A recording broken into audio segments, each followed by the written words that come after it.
moo tax yonent bi ni boo bëggee am jikko loo tabax ci àdduna yàlla moom ko ne génneel parparloo ci sa xol.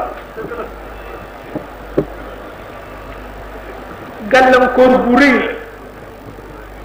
waaw parparloo man daal diw laa faral waxuñu la loolu, diw laa roy ku ne sañ na ko, diw laa roy ku ne sañ na ko, waaye diw laa faral yépp yàqu. waaw yépp yàqu te sukk ñaan yàlla sax risque nga ci,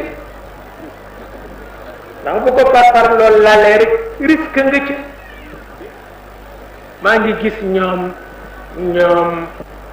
garo di bind ci benn téere ni ñaan yàlla risque la. ba di ci waxtaan ak benn mbokk bu nekk fële ca Tunisie mu ne ma ñoom li ñu bind dafay tax kenn dootul gëm yàlla ba di ko ñaan. ma ni ko dégguloo ko, ma ni ko li ñu bind dëgg pire la, ndax ñaan gu ñu teg ci parparloo risque la. mu ni ma bu doon risque l'islam tudd ko, ma ni ko tudd na ko. mu ni ma fu mu ko tuddee, ma ni ko ci alquran.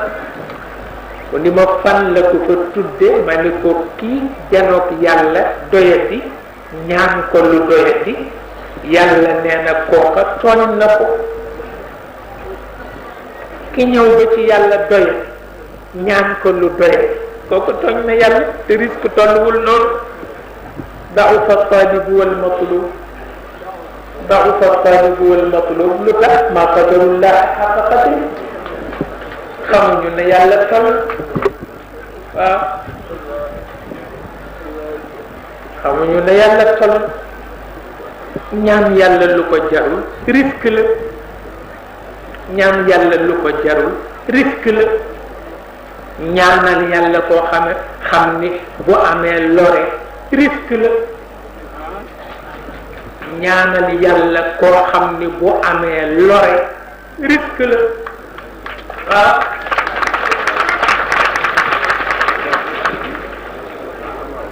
ñaanal yàlla koo xam ni bu amee lore risque la. bala nga ko koo ñaanal seet ko. waaw Cheikh El Hadj Malick wax na ko, nee na turu yàlla wurus la, nee na turu yàlla wurus la. boo ko ñaanalee ku cay tooñe, kuy tooñe ca kattan ga ca jóge mu di ca tooñe, nee na jël nga salte ganaar rattax ko ci wurus. ba te bu la nit ne ñaanal ma direction bi ma jël ko ne ko loo koy doyee. waaw kay waaw bu ni ma jaamoo ko yàlla nga ni waaw kay, ma bëggal ci samay bopp nga ni waaw kay. waaye bu dul loolu rek boo ci duggee bés bu jëlee direction ba ku mu tooñ ñu jox la genn wàll dara nga ci wax.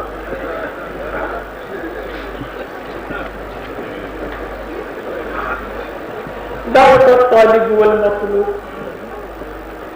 ki am ñetti jabar mu fitnaal pire, ki am ñetti jabar ci biir jamono mu fitnaal ko pire, mu dem ci yàlla ni ko may ma ñeenteel.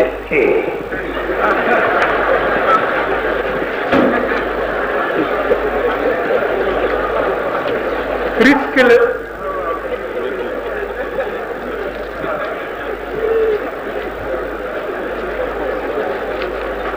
risque la day.